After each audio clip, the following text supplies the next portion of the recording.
Colleagues, magandang hapon kahit mahabagat at mabahang hapon po.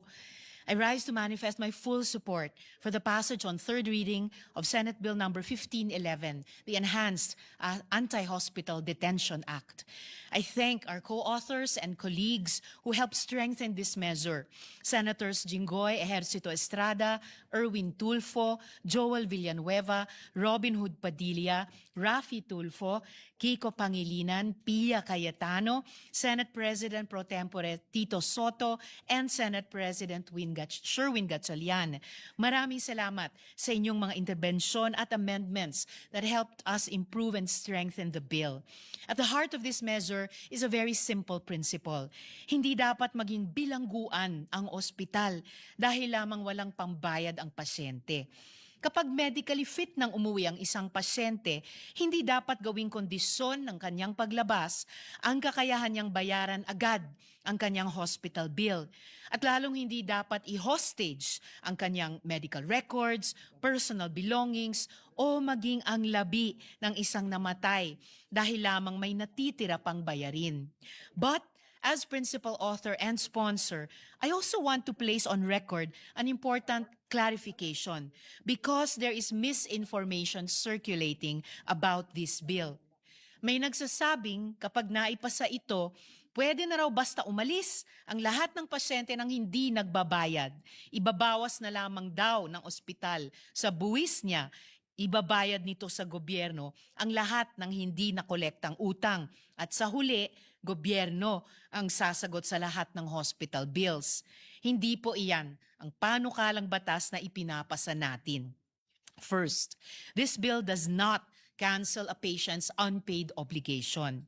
For financially incapable patients, the bill provides for a promissory note which may be secured through mechanisms expressly provided in the law: a mortgage, a contract of guarantee, a deed of assignment of SSS or GSIS loan proceeds or benefits, or guarantee letters from the PCSO, DSWD, or DOH.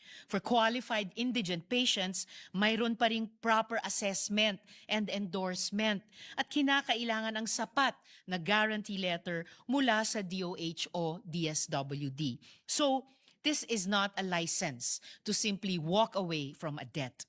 Ang sinasabi natin, singilin ang dapat singilin sa paraang naaayon sa batas. Pero huwag ikulong ang pasyente sa ospital dahil wala siyang pambayad agad.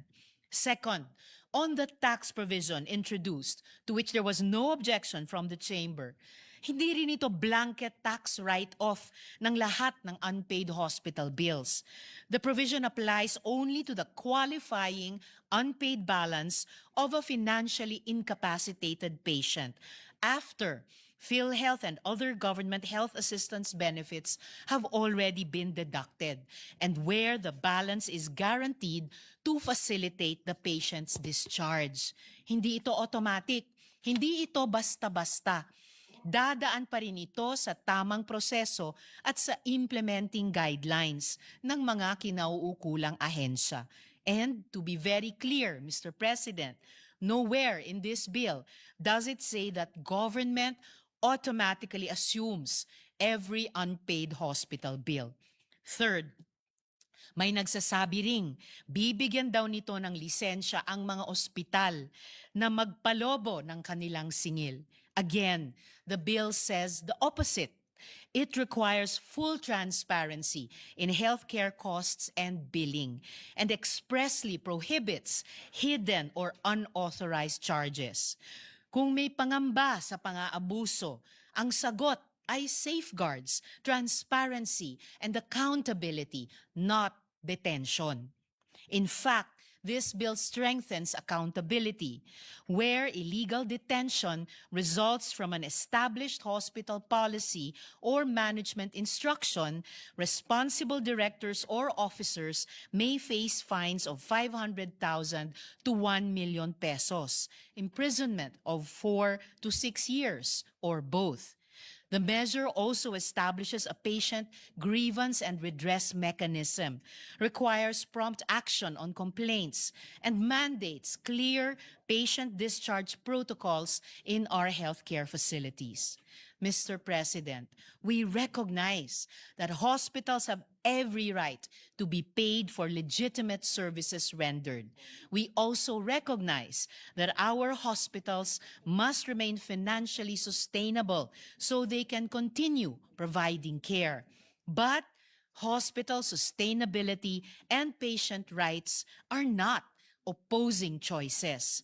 The answer to unpaid medical debt cannot be to hold a patient, a newborn baby, a family member, or the remains of a loved one against their will. Ang utang ay maaaring singilin, pero ang dignidad at kalayaan ng tao ay hindi maaaring gawing kolateral. That is the balance this measure seeks to strike, protecting patients from detention while preserving lawful mechanisms for hospitals to recover legitimate obligations. Sa panahon na ang pagkakasakit mismo ay sapat ng mabigat na pasanin sa isang pamilya, hindi na natin dapat dagdagan pa ito ng takot na baka hindi sila makauwi dahil wala silang perang maibayad agad. I therefore vote yes to the Enhanced Anti-Hospital Detention Act, and I thank our colleagues for doing the same. Sa dulo, walang Pilipino ang dapat maging bihag ng hospital bill. Maraming salamat po, Mr. President. Maraming salamat.